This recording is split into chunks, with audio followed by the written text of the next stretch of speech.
aquí estamos una vez más para cumplir nuestra cita previa. El mes pasado lo decíamos, volvemos a estar en el gabinete de Naiara Insausti. Gracias por recibirnos de nuevo, con temas siempre interesantes, buscando la ayuda a nuestros telespectadores, temas que hemos ido preparando. Hace unos minutos hablábamos de ellos y no sé si poner como ejemplo una situación como esta. Estamos grabando con alguien, por ejemplo, que no está acostumbrado a grabar, que no es tu caso, ni el mío, que es mi profesión. ¿Esto puede crear ansiedad, una situación como esta? Sí, bueno, la típica sensación esta de pánico también de un examen oral o de una actuación del colegio, ¿no? Sí, o un examen en la universidad, así que se sale un poco de lo habitual. De ello vamos a hablar precisamente de la ansiedad. Pero vamos a despejar algunos mitos, algunas costumbres que tenemos mal adquiridas, porque lo de la ansiedad es muy típico, ¿no? Que yo diga un día me levanto un poco nervioso, acelerado, tengo un ataque de ansiedad. No es algo tan sencillo de diagnosticar, ¿no? Un ataque de ansiedad va mucho más allá. Sí, bueno, un ataque de ansiedad es algo que cualquiera que lo haya vivido sabe que es bastante más intenso de lo que muchas veces pensamos que puede llegar a ser, ¿no? Una persona que ha tenido un ataque de ansiedad intenso te habla de sensación de me estoy muriendo, no puedo respirar, se me duermen las manos, empiezo a sudar, no puedo casi ni decir lo que me está pasando, ¿no? O sea, es una cosa muy intensa, corta en el tiempo, aunque en el momento se hace como eterno, pero es una cosa realmente fuerte, no un agobio. Pero ¿y por dónde empieza? ¿Dónde tenemos que detectar nosotros que es el momento de frenar, de parar, de pedir ayuda? Bueno, realmente la ansiedad va dando como muchos avisos, ¿no? Esta sensación de estoy en el sofá y de repente me doy cuenta que estoy apretando muchísimo las piernas o los brazos, ¿no? Y digo, uy, ¿por qué no estoy relajada? O en la cama, ¿no? Muchas veces pasa, debería estar completamente tranquila, relajada y me doy cuenta de que estoy en tensión, ¿no? Al final, el día a día hace que igual no te des tanta cuenta de cómo te encuentras, pero sí que hay momentos en los que el cuerpo, sobre todo, suele dar como pequeñas señales, ¿no? Dolores de estómago muchas veces están relacionados con ansiedad, problemas de sueño, de repente no descanso igual o me cuesta dormir por las noches o me despierto más veces de lo normal. De repente no tengo tantas ganas de hacer cosas, ¿no? O hay cosas que antes no me costaban y ahora me cuestan, o miedos que antes no tenía y ahora sí. Pero fíjate, escuchándote son síntomas, no digo todos, no todo el cuadro que nos has descrito, pero ¿quién de los que nos están viendo, nosotros mismos, no hemos pasado por esas situaciones muchas veces? Por eso te decía, ¿en qué momento debo decidir pedir ayuda a una profesional como tú para que me solucione estas cosas, ¿no? Porque yo lo pienso y digo, pues igual cada semana tengo uno de esos síntomas. Estar en la cama, hay una, no se llama una cosa de piernas inquietas o algo así. Que sí, también hay un síndrome de piernas también, inquietas. ¿no? Sí. O estoy nervioso, o estoy pensando en lo de mañana. Entonces, por eso decía, ¿en qué momento para no llegar a ese cuadro más grave, ¿no? Bueno, es que realmente la línea entre el estrés y la ansiedad, ¿no? Es un poco como difícil de delimitar.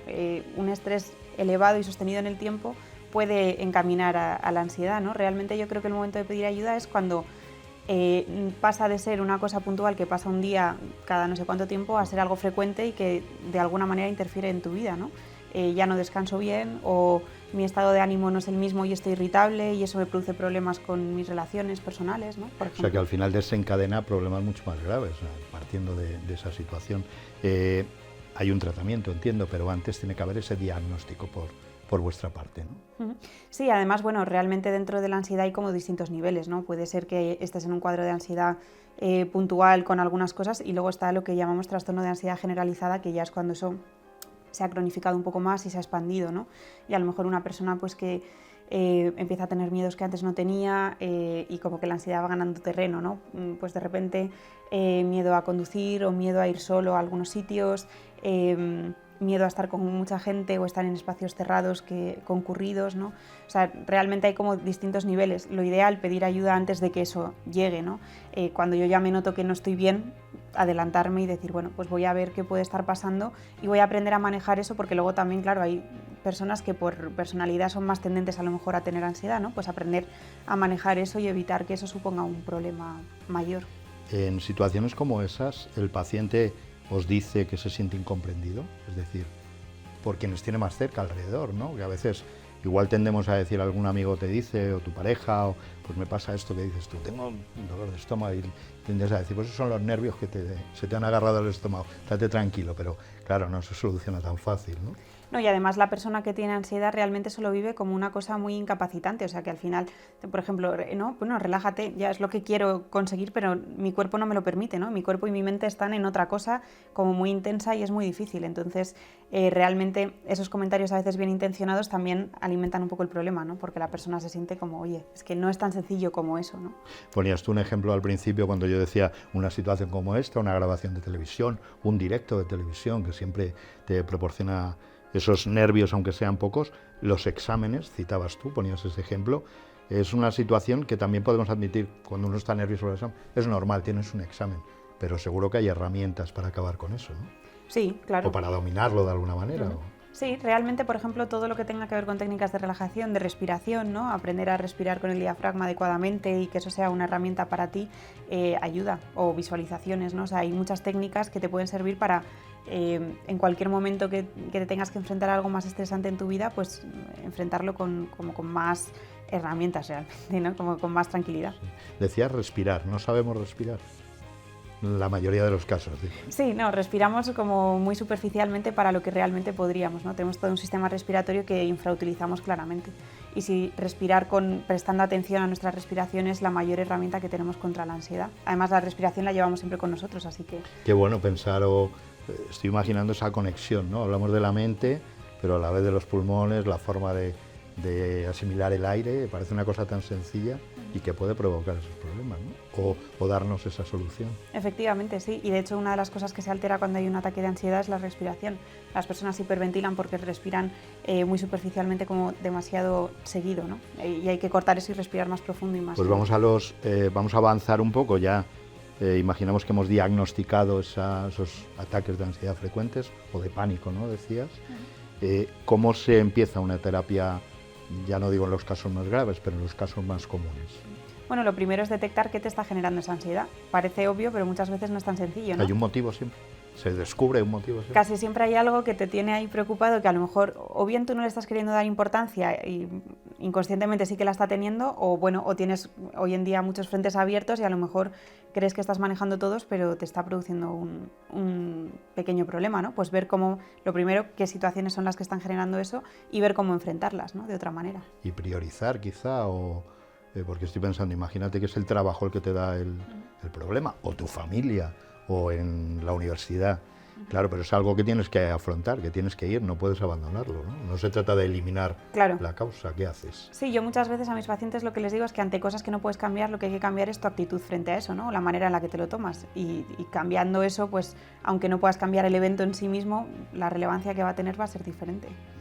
Es más común por edades, ya no digo por niños, que quizá a lo mejor no es tan habitual, pero si vamos avanzando es más en la juventud, en la edad madura, en la tercera edad, no sé. La verdad es que la ansiedad es algo que puede aparecer en cualquier momento de la vida y aparece. De hecho, bueno, se ve que hay pacientes que consultan de todas las edades. Sí que es cierto que quizá últimamente en adolescentes haya aumentado el número de consultas por ansiedad respecto a hace unos años. Y la forma de tratarlo también entiendo que será diferente. Es decir, las herramientas que decías antes le proporcionas al paciente serán también diferentes según la edad, ¿o? Sí, la base es bastante parecida, pero hay que comprender que la mente de un adolescente es difícil, ¿no? O sea, al final estás con muchos cambios a nivel ya no solo físico, sino a nivel también de pensamiento. Cada vez a lo mejor tienes que enfrentar cosas más complicadas, más complejas, y eso a veces puede ser un poco apabullante, ¿no? Como difícil. Y luego también, bueno, las exigencias sociales de la edad de adolescencia pues pueden ser fuente de muchos problemas de este tipo y bueno, a veces necesitan ayuda para poder manejar. Vamos a dirigirnos a los padres y madres que nos estén viendo, escuchándote hablar de los adolescentes, padres y madres de hijos adolescentes, donde tenemos que fijarnos esas primeras señales que pueden indicarnos que haga falta ayuda para nuestros hijos.